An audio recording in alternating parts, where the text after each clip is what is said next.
Selamat datang di Akademi Kesehatan Mental untuk episode podcast kali ini. Setelah sekian lama agak vakum ya, kita mulai lagi.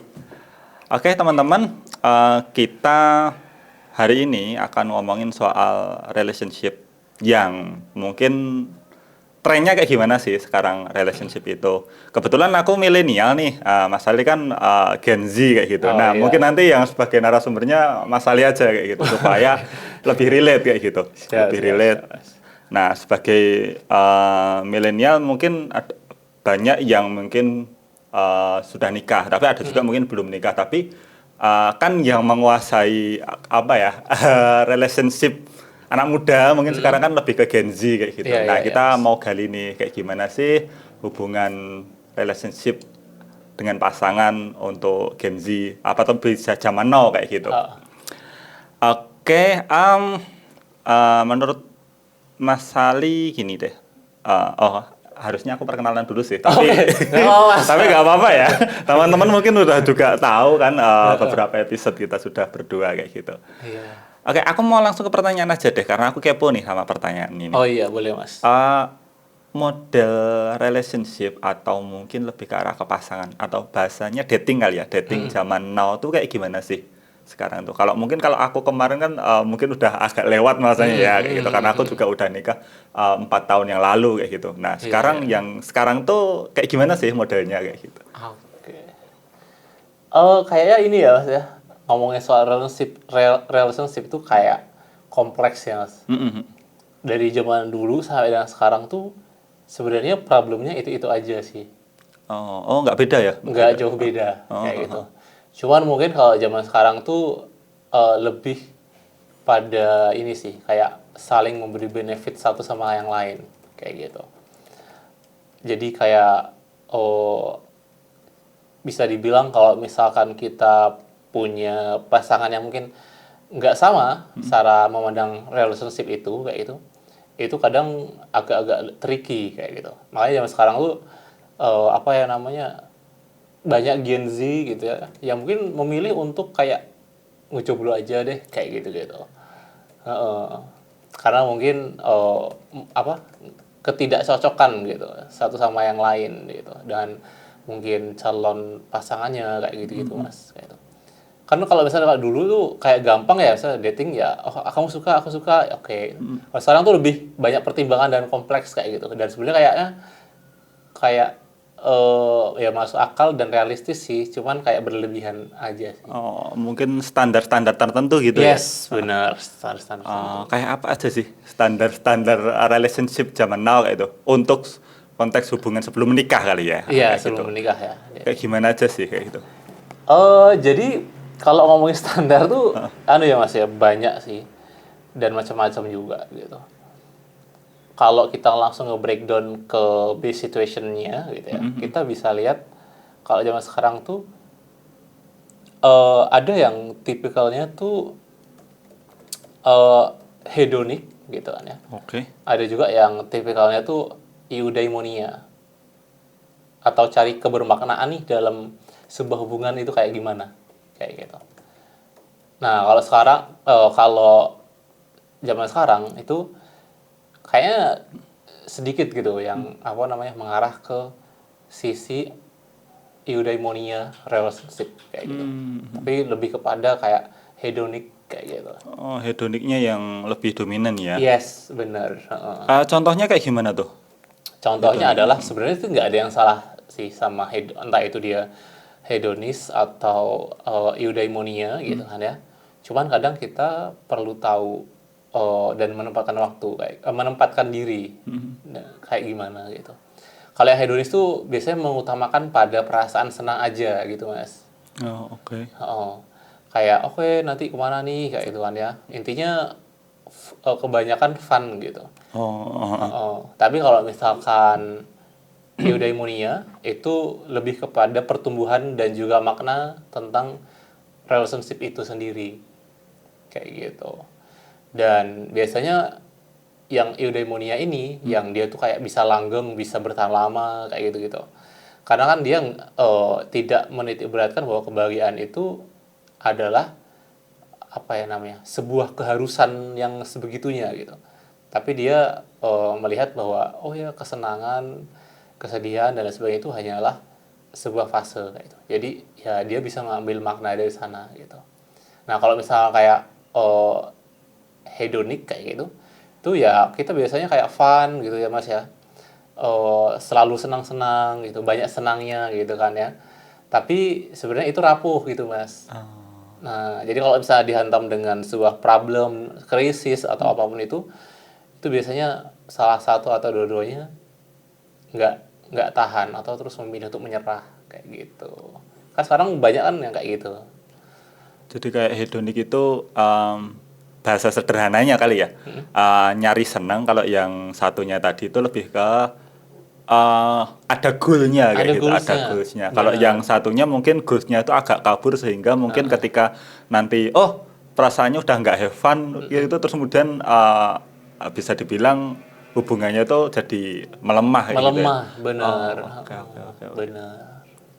Nah, terus ngomongin itu tadi nih, ngomongin have fun kayak gitu kan. Kayaknya ini ada satu case nih yang kayaknya dari dulu sampai sekarang pertanyaan ini mungkin selalu ada, tapi aku nggak tahu apakah jawaban dari generasi sekarang itu masih sama atau enggak nih. Oke, apa itu Nah, Mas? kalau ngomongin relationship kan ada cowok dan cewek gitu ya.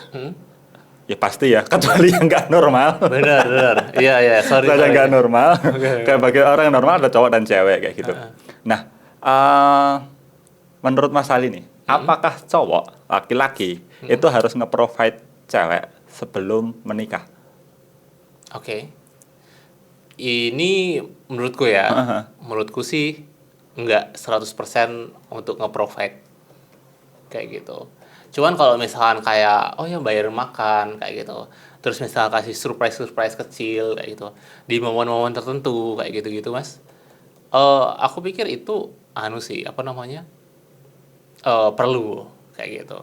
Jadi yang nggak yang apa namanya sama sekali enggak gitu enggak juga sih. Tapi kita harus ngerti sih soal kayak oh ya ya momen tertentu atau misalkan oh ya kalau misalnya kita keluar gitu kan ya itu normal sih kalau laki-laki gitu. Cuman yang enggak yang oh ini sampai ke masalah-masalah yang pribadi dan sebagainya mungkin itu lebih dalam gitu ya Mas ya. Sebelum nikah kayaknya harus dibatasin kayak gitu. Yang lebih pribadi itu contohnya kayak gimana tuh? Make up kah atau seperti apa misalkan contohnya? Sebenarnya kalau misalnya kayak makeup tuh kayak anu ya bisa-bisa aja sih kayak. Tapi di sini konteksnya adalah nggak yang harus oh ya minta kayak gitu. Kayak gitu. Tapi ya adalah kayak harus ngerti batas kayak gitu. Karena kan ya memang sih apa namanya itu untuk bersama gitu kan ya. Cuma kan kadang ya harus tahu tempat sih kayak gitu. Misalnya kayak oh ya nih ngebayar tagihan apa kayak gitu kan. Nah itu kalau misalnya dilakukan sebelum nikah gitu kan ya. Itu kayaknya berlebih sih. Berlebih ya. Padahal uangnya bisa buat nikah juga ya kan? Iya, benar.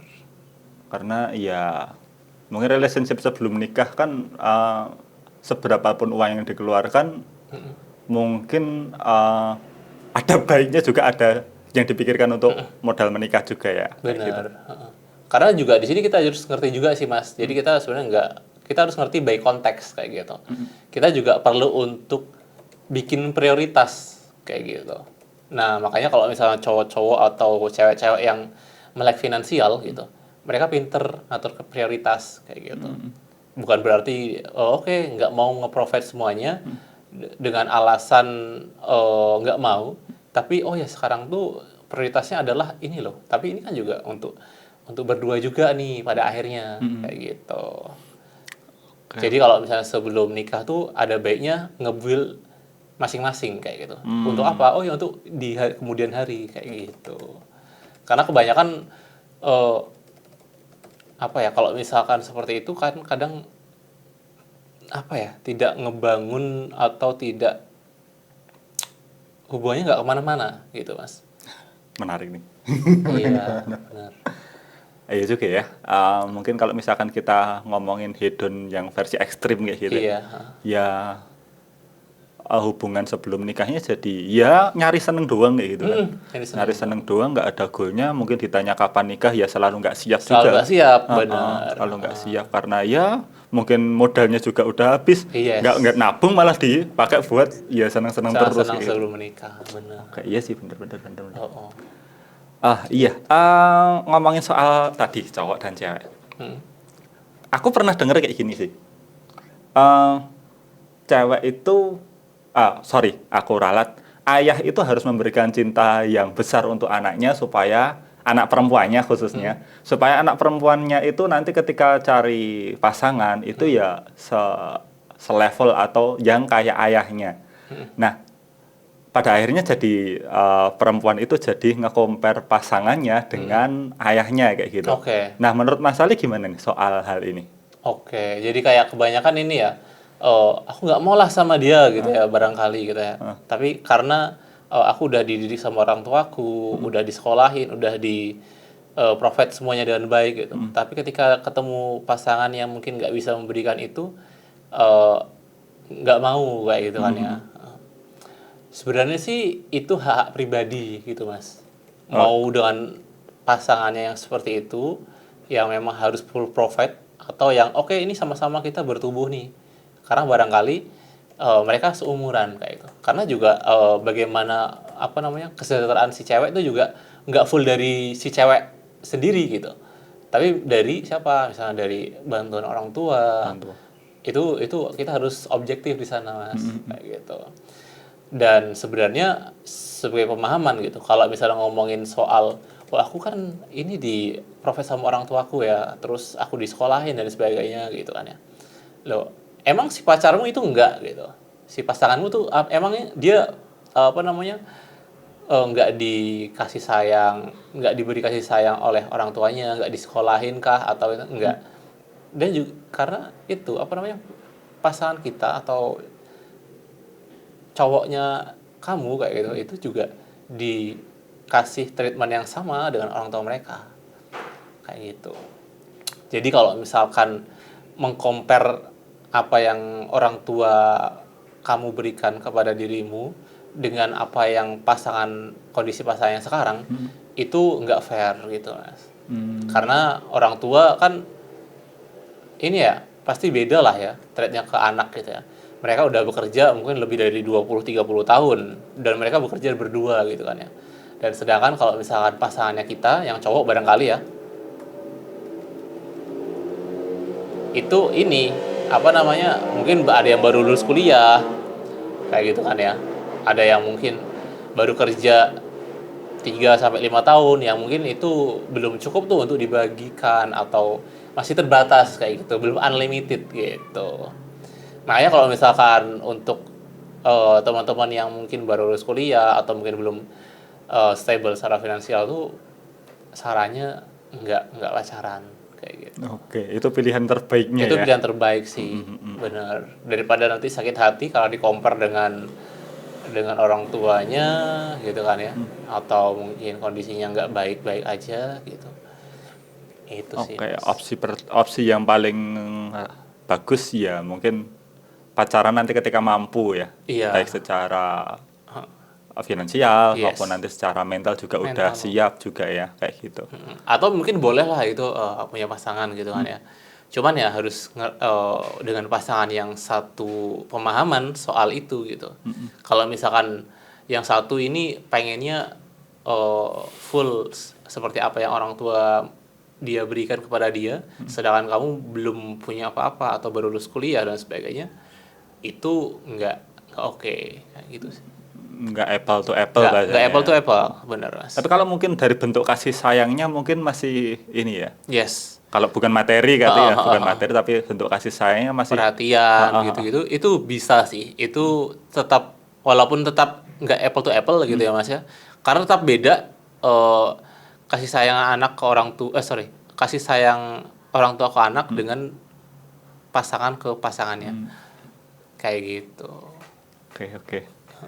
Makin kompleks nih. Bener Mas, bener. Nah, Dating sama kamu. aku ini sih ada satu pertanyaan yang mana ini tuh aku hasil juga akhir-akhir ini tuh banyak di sosmed kayak gitu. Menceritakan kehidupan pernikahan tuh kayak menyeramkan itu. Oh, I see. sampai ya bahasa sederhananya sampai KUA itu harus marketing kemana-mana Iya, sementara yang rame malah sebelahnya. Iya, gitu. bukan KUA-nya malah yang rame. Iya, malah sebelahnya kayak gitu. Nah, menurut generasi sekarang, Mas Ali juga mungkin POV-nya generasi sekarang, apakah menikah itu semengerikan itu? Jujur kalau misalkan ngomongin soal semengerikan itu atau enggak gitu Mas ya. Kebetulan aku juga kemarin meliti soal pernikahan Gen Z. Oh iya, tesis kemarin. Anda ya. Oke. Itu sebenarnya kita tuh perlu ini loh, apa namanya? Menempatkan diri di mana orang memproyeksikan bahwa pernikahan itu baik kayak gitu. Nah, kalau misalnya kita berada dalam lingkungan itu, ya kita akan memandang lingkungan itu baik, kayak gitu. Tapi kalau misalnya kita berada dalam lingkungan yang mungkin pernikahannya nggak baik, kayak itu, nah kita terpapar dengan itu, terus di sosmed, teman-teman juga sukanya konsumsi hal-hal yang unfaedah kayak gitu, itu pasti ngaruh juga, gitu. Jadi kayak mungkin, nggak oke deh kayak gitu, karena trennya kok nggak worth it ya untuk menikah kayak gitu. Karena orang tuh makin kesini Mas, nggak semakin kolektif tapi semakin individualis kayak gitu. Apalagi ditambah dengan bad influencer kayak gitu kan ya, yang sekarang tuh marak gitu kan. Kemarin kan teman-teman tahu kan, di sosmed itu banyak banget influencer yang memberikan narasi-narasi toksik soal relationship, gitu. Kayak harus mengeruk harta suami lah, harus jadi orang yang brengsek untuk dapatin pasangan yang baik kayak gitu-gitu kan. Terus manipulasi pasangan kayak gitu-gitu kan. Itu kan sebenarnya bad influencer yang teman-teman konsumsi kayak gitu. Aku kaget loh itu tuh ada kok ada ya orang nonton kan? Kayak gitu tuh aku pas lihat aduh kok gitu sih. Iya. Aku nggak tahu motifnya seperti apa ya. Apakah dia itu sebenarnya curhat terus kemudian pengen divalidasi atau seperti apa? Aku nggak tahu juga motifnya ya. Tapi ya itu tadi ngomongin soal apakah menikah itu menyeramkan. Terus kemudian berarti tergantung juga sama informasi-informasi yang dikonsumsi ya. Yes, benar. Karena kalau informasi yang dikonsumsi itu ya hal yang baik kayak gitu ya mungkin akan memandang pernikahan itu baik. Kalau yang dipandang yang dikonsumsi itu informasi yang menikah itu menyeramkan ya jatuhnya dia ikut takut gitu. Ikut takut, bener. Soalnya tuh sekarang orang tuh banyak kan ini ya Mas, speak up karena hubungannya jelek kayak gitu, hubungannya berantakan dan sebagainya gitu. Tapi jarang ada orang yang speak up kalau hubungan mereka itu baik-baik saja gitu. Karena sebenarnya mereka juga yang hubungannya bahagia itu mereka nggak butuh validasi di sosial media sebenarnya gitu Mas. Malah takutnya adalah ain itu gitu. Oh iya. Kalau kita pakai sudut pandang agama nanti takut ain ya. Okay. Makanya yang teman-teman konsumsi itu adalah kebanyakan yang case jelek kayak gitu. Oke. Aku jadi punya satu insight nih. Berarti untuk menyeimbangkan hal ini, orang-orang yang punya insight bagus apapun itu, mungkin tentang pernikahan atau mungkin tentang hubungan relationship kayak gitu antara perempuan dan laki-laki kayak gitu, perlu menyuarakan juga ya supaya untuk mengimbangi bad influence. Iya. Yes. Bener kan? Yes. Karena kalau misalkan orang-orang yang good influence kayak gitu, dibilang good influence, itu nggak bersuara, medsos akan dipenuhi dengan bad influencer kayak gitu ya. Yes, benar. Dan sebenarnya ini adalah tugas-tugas para profesional. Psikolog, psikiater, konselor pernikahan, dan coach-coach yang memberikan edukasi based on science kayak gitu. Itu penting banget kayak gitu. Oke. Ini ajakan juga nih buat para profesional supaya ya kita harus ikut bersuara supaya medsos itu tidak dipenuhi dengan hal-hal yang toksik. Ya, mungkin belum bisa sepenuhnya kayak gitu. Seenggaknya kita bisa ada loh opsi yang lain kayak gitu. Benar. Sudut POV yang lain kayak gitu. Supaya ya mungkin ini juga relate sama kata-kata standar TikTok. Oke, Standar bener. TikTok gitu. Bener. Aku nggak relate lagi karena aku jarang buka TikTok kayak gitu. Biasanya cuma nonton TikTok tuh Dracin doang. Dracin ya.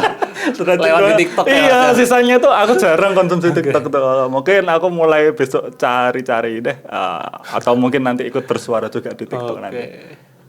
Serius Boleh, tadi boleh. tuh ketika buka, oh kok segini parahnya ya. Sampai ibaratnya kita lihat tuh kayak misalkan ada sebuah kota gitu nah yang atau sebuah apa ya namanya kayak lahan padi yang sangat subur gitu ya. Terus tiba-tiba ada hama kayak gitu kan, jadi kayak semuanya jadinya kena hama gitu Mas. Makanya kita sebagai orang-orang yang mungkin ngerti soal hal ini, kita perlu untuk speak up dan sebisa mungkin ngilangin itu gitu, ngilangin bad influence kayak gitu. Karena sebenarnya itu banyak Mas dan terorganisir kayak gitu. Oh, terorganisir kah? Iya, terorganisir pastinya. Oke. Karena nggak cuma satu dua kan. Oh iya juga sih. Gitu. Ya. Oke. At last mungkin worst advice soal relationship dari Mas Ali untuk Oke. teman-teman semuanya, pemirsa. What advice tentang relationship itu adalah love short, be fun gitu. Oke, nasihat terburuknya berarti cinta harus menyenangkan. Iya. Kenapa tuh? Karena kalau kita bisa apa namanya ya, petik kata kalimat itu, cinta seharusnya menyenangkan. Cinta itu complicated Mas. Seharusnya itu sebenarnya kata yang sebenarnya nggak harus ada kayak gitu. Emang harus kita senang atau harus sedih kayak gitu kan, itu kan opsional sebenarnya. Terus yang terakhir fun, senang gitu. Senang kan cuman satu dari berbagai emosi. Dan hidup ini kumpulan dari berbagai emosi kayak gitu.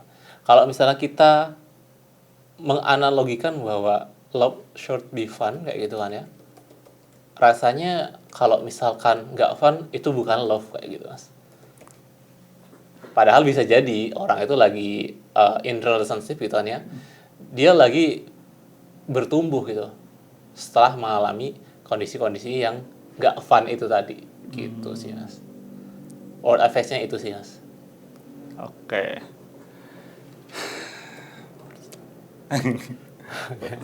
Ini tuh kayak kemarin aku baca tuh lucu juga sih.